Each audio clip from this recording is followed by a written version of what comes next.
മാന്യപ്രേക്ഷകർക്ക് നമസ്കാരം. അഖിൽ മാരാർ 2020 ചേർന്ന് NDAയുടെ ഭാഗമായതോടു കൂടിയിട്ട് കേരളത്തിലെ സകല പ്രമുഖ മാധ്യമങ്ങൾ ഉൾപ്പെടെ സകല BJP വിരുദ്ധ ആളുകളും കൂടി ഒരുമിച്ചൊറ്റക്കെട്ടായിട്ട്, അത് ഇടതുപക്ഷമാണെങ്കിലും കോൺഗ്രസ് ആണെങ്കിലും സകലരും ഒരുമിച്ചൊറ്റക്കെട്ടായിട്ട് അഖിൽ മാരാർക്കെതിരെ തെറിവിളികൾ നടത്തുന്നുണ്ട്. അഖിൽ മാരാറെ പരമാവധി അപമാനിക്കാൻ ശ്രമിച്ചുകൊണ്ടിരിക്കുന്നു.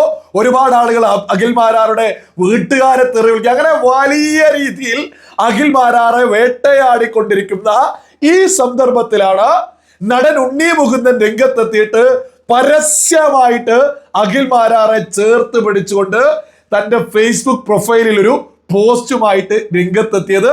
അദ്ദേഹം എന്താണ് അഖിൽ മാരാറുമായി ബന്ധപ്പെട്ട് പറയുന്നത് എന്നുള്ളത് ഞാനൊന്ന് വായിച്ചു കേൾപ്പിക്കാം. ഒരു സുഹൃത്തിന് വേണ്ടി ഒരു ചെറിയ കുറിപ്പ്. അഖിൽ, നിങ്ങളുടെ കുടുംബ പശ്ചാത്തലത്തിന്റെ എല്ലാ വിശദാംശങ്ങളും എനിക്കറിയില്ലായിരിക്കാം. പക്ഷേ നിങ്ങളുടെ യാത്ര നിരീക്ഷിച്ച ആർക്കും ഒരു കാര്യം വ്യക്തമാണ്. നിങ്ങൾ ഒരു പ്രത്യേക പദവിയിൽ നിന്ന് വന്നതല്ല. അതാണ് നിങ്ങളുടെ കഥയെ ഇത്ര ശക്തമാക്കുന്നത്. ഈ കുറിപ്പ് യഥാർത്ഥമായ ഒരു ആരാധനയിൽ നിന്നാണ് വരുന്നത്. ഒരു ചെറിയ ഗ്രാമത്തിൽ നിന്നുള്ള, ഒരു ചെറിയ കുടുംബത്തിൽ നിന്നുള്ള ഒരു ആൺകുട്ടി ഇന്നത്തെ അവസ്ഥയിലേക്കും നിങ്ങൾ എന്തായി തീരാൻ പോകുന്നു എന്നതിലേക്കും പടിപടിയായി ഉയരുന്നത് വളരെയധികം പ്രചോദനം നൽകുന്നു. അവിടെയുള്ള പലർക്കും മാത്രമല്ല, എനിക്കും. പൊതുവായ സുഹൃത്തുക്കളിൽ നിന്ന് ഞാൻ കേട്ടതിൽ നിന്ന് നിങ്ങൾ എല്ലായ്പ്പോഴും വളരെ ബുദ്ധിമാനായ ഒരു വിദ്യാർത്ഥിയായിരുന്നു. ചിന്തയിൽ വ്യക്തതയും മൂർച്ചയുള്ള അഭിപ്രായങ്ങളുമുള്ള ഒരാളായിരുന്നു. കാലക്രമേണ നിങ്ങളുടെ നിലപാടുകൾ വ്യക്തമാക്കുന്നത്, കാണുന്നത് ആ അവകാശവാദങ്ങളെ ന്യായീകരിക്കുക മാത്രമാണ് ചെയ്തത്. വ്യക്തത ആകസ്മികമല്ല. ആഴത്തിൽ ചിന്തിക്കുന്നതിലൂടെയും സൂക്ഷ്മമായി നിരീക്ഷിക്കുന്നതിലൂടെയും സത്യസന്ധമായി ജീവിക്കുന്നതിലൂടെയുമാണ് അത് വരുന്നത്. സോഡ വിൽക്കുന്നതിലൂടെയും പഴക്കച്ചവടക്കാരനായി ജോലി ചെയ്യുന്നതിലൂടെയും വരുന്ന നിങ്ങളുടെ ചിത്രങ്ങൾ ശക്തമാണ്. അവ പോരാട്ടത്തിലുപരി മഹത്വം വിളിച്ചോതുന്നു. വൈറ്റ് കോളർ സാധൂകരണത്തിൽ ഒരിക്കലും അഭിനിവേശ പുലർത്തിയിട്ടില്ലാത്ത ഒരു യുവാവിനെ അവർ കാണിക്കുന്നു. നിങ്ങൾ ജോലി ചെയ്യാൻ തയ്യാറായിരുന്നു, കഷ്ടപ്പെടാൻ, സമ്പാദിക്കാൻ. അതിൽ അങ്ങേയറ്റം അടിസ്ഥാനപരമായ എന്തോ ഒന്ന് ഉണ്ട്. ആശ്വാസത്തിന് ഒരിക്കലും കഴിയാത്ത വിധത്തിൽ അത് വ്യക്തിത്വത്തെ വളർത്തുന്നു. ഏകദേശം ഒരു പതിറ്റാണ്ട് മുമ്പ് ഞാൻ നിങ്ങളെ ആദ്യമായി കണ്ടുമുട്ടി. കണ്ണുകളിൽ തീയുള്ള ഒരു അഭിലാഷമുള്ള ചലച്ചിത്ര നിർമ്മാതാവ്. ആ കൂടിക്കാഴ്ച ഉടനടി ഫലം കണ്ടിട്ടുണ്ടാകില്ല. പക്ഷേ എന്നിൽ തങ്ങി നിന്നത് നിങ്ങളുടെ വിശപ്പായിരുന്നു. പിന്നീട് നിങ്ങൾ ഒരു ചലച്ചിത്ര സംവിധായകനാകുന്നത് കണ്ടപ്പോൾ ഞാനൊരു ആക്ഷൻ മനുഷ്യനെ കണ്ടു. വീണ്ടും പശ്ചാത്തലമില്ല, പിന്തുണയില്ല, ഉള്ളിൽ ആഗ്രഹം മാത്രം. പിന്നെ ബിഗ് ബോസ് മലയാളത്തിലേക്കുള്ള നിങ്ങളുടെ യാത്ര. ഞാൻ സാധാരണയായി സ്വകാര്യ സംഭാഷണങ്ങൾ ചർച്ച ചെയ്യാറില്ല, പക്ഷേ ഇത് പങ്കുവെക്കാൻ അർഹമാണ്. ഷോയിൽ പ്രവേശിക്കുന്നതിന് മുമ്പ് നിങ്ങളുടെ ആശങ്ക ഞാൻ ഓർക്കുന്നു. അപ്പോൾ ഞാൻ നിങ്ങളോട് പറഞ്ഞു, നിങ്ങളിൽ ഒരു വിജയിയെ ഞാൻ കാണുന്നു. നിങ്ങൾക്ക് നഷ്ടപ്പെടാൻ ഒന്നുമില്ല.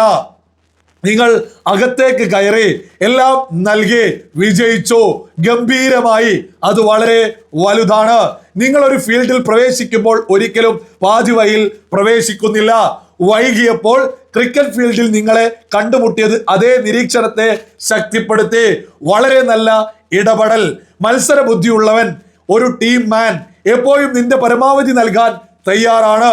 മത്സരാധിഷ്ഠിത ക്രിക്കറ്റിനെ മനസ്സിലാക്കുന്ന ഏതൊരാൾക്കും KSന്റെ ഭാഗമാകുക എന്നതൊരു ചെറിയ നേട്ടമല്ല. അതിന് പ്രതിബദ്ധതയും അച്ചടക്കവും ഹൃദയവും ആവശ്യമാണ്. ഇപ്പോൾ രാഷ്ട്രീയവും. ഈ പ്രായത്തിലും നിങ്ങളുടെ ജീവിതത്തിലെ ഈ നിർണായക ഘട്ടത്തിലും നിങ്ങൾ എടുത്ത ഏറ്റവും മഹത്തായ തീരുമാനമാണിത്. ഒരു ഗോഡ്ഫാദർ ഇല്ലാതെ, തലമുറകളുടെ രാഷ്ട്രീയ പിന്തുണയില്ലാതെ, ധൈര്യമില്ലാതെ മുഖ്യധാര രാഷ്ട്രീയത്തിലേക്ക് ചുവടുവെക്കുക. എളിയ പശ്ചാത്തലത്തിൽ നിന്നുള്ള ഒരാൾ വ്യക്തിപരമായ സുഖ സൗകര്യങ്ങൾക്ക് പകരം പൊതുസേവനം തിരഞ്ഞെടുക്കുന്നത് ഇന്നത്തെ യുവാക്കൾക്ക് കാണാൻ കഴിയുന്നത് പ്രചോദനകരമാണ്.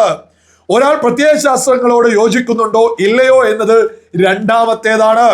വ്യക്തിപരമായി എല്ലാ രാഷ്ട്രീയക്കാരെയും ഞാൻ ബഹുമാനിക്കുന്നു.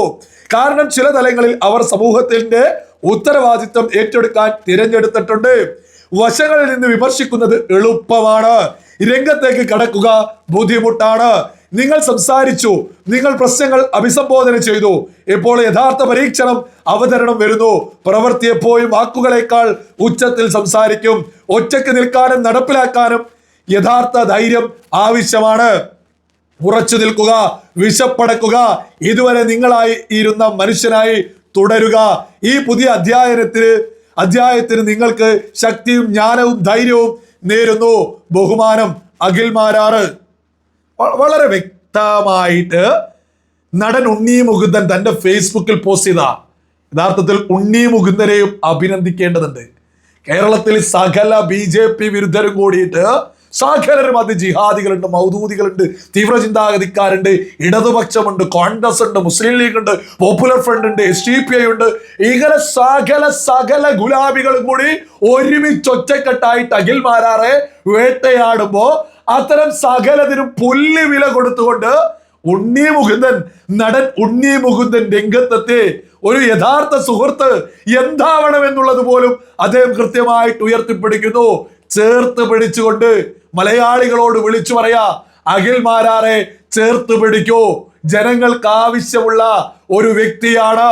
അദ്ദേഹത്തിന്റെ അനുഭവത്തിൽ നിന്ന്, പ്രത്യേകിച്ച് ഉണ്ണി മുകുന്ദന് യുവാക്കളോടാണ്, കേരളത്തിലെ പുതുതലമുറയോടാണ് പറയുന്നത്.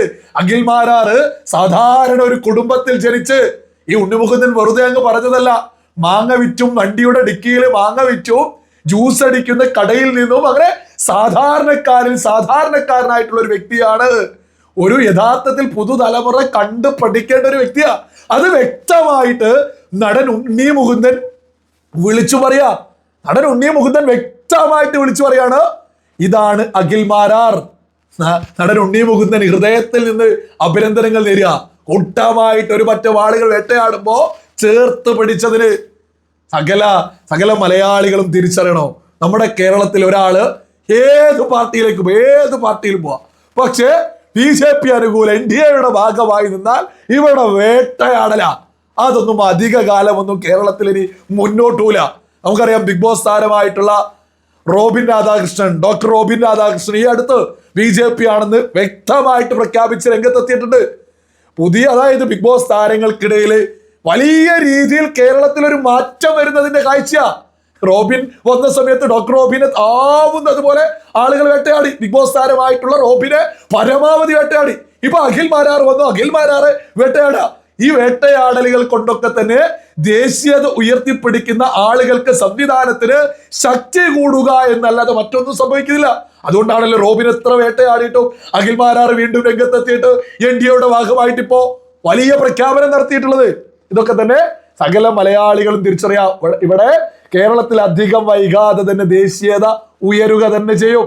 ഇവിടെ ഉണ്ണി മുകുന്ദൻ, അഖിൽ മാരാർ, ഇങ്ങനെ എല്ലാ ആളുകളും ദേശീയതയുടെ ഭാഗമായിട്ട് തന്നെയാ നിലപാടെടുത്ത് മുന്നോട്ട് വന്നത്. ഇതൊന്നും അധിക കാലം ഇവിടെയുള്ള ജിഹാദി, മൗദൂദി, തുടാപ്പി ഈ സംവിധാനങ്ങൾക്കൊന്നും കേരളത്തിൽ അധിക കാലം നിലനിൽപ്പില്ല. ഇവരിങ്ങനെ ഉറഞ്ഞു തുള്ളുന്നത് മറ്റൊന്നും കൊണ്ടല്ല, അത് വിവേകമുള്ള മലയാളികൾ തിരിച്ചറിയണോ. ഇവിടെ BJP വന്നാൽ ഏറ്റവും പ്രശ്നമുള്ള ആർക്കാ? ജമാഅത്തെ ഇസ്ലാമി, ഈ പറയുന്ന ഈ സകല പോപ്പുലർ ഫ്രണ്ട്, ഈ ജിഹാദി ആളുകൾക്കാണ് ഇവിടെ സമാധാനം ഇല്ലാണ്ടാവുക. അവർക്ക് അവരുടെ പ്രവർത്തനം കേരളത്തിൽ നടത്താൻ സാധിക്കൂല. അതുകൊണ്ട് തന്നെ അവർ ഒരുമിച്ച് ഒറ്റക്കെട്ടായിട്ട് അവർ ഇടതുപക്ഷത്തെ കൊണ്ടും കോൺഗ്രസിനെ കൊണ്ടും BJPയിലേക്ക് ആര് വന്നാലും വേട്ടയാടിപ്പിക്കുക. എന്നിട്ട് കുറെ മരമൊണ്ണകളുണ്ട്, വലിയ മതേതര കൂതറകളായിട്ടുള്ള ആളുകളും കൂടി അഖിൽ മാരാറൊക്കെ ഇങ്ങനെ തെറി വിളിച്ചെടുക്കുന്നുണ്ട്. അവരൊക്കെ തന്നെ അറിയാതെ ജിഹാദിസത്തേക്ക് വളർത്താനാണ് പണിയെടുക്കുന്നത് എന്നുള്ളതാണ് മറ്റൊരു യാഥാർത്ഥ്യം. ഇനി എത്ര വേട്ടയാടലുകൾ നടന്നാലും ദേശീയതക്കൊപ്പം വരുന്ന ആളുകളുടെ എണ്ണം ദിനം പ്രതി കൂടുകയും ഇന്നല്ലെങ്കിൽ നാളെ വളരെ പെട്ടെന്ന് തന്നെ കേരളത്തിൽ ദേശീയതയുടെ പതാക ഉയരുക തന്നെ ചെയ്യും. അതിലൊന്നും ഒരു തർക്കവും ആർക്കും തന്നെ വേണ്ട.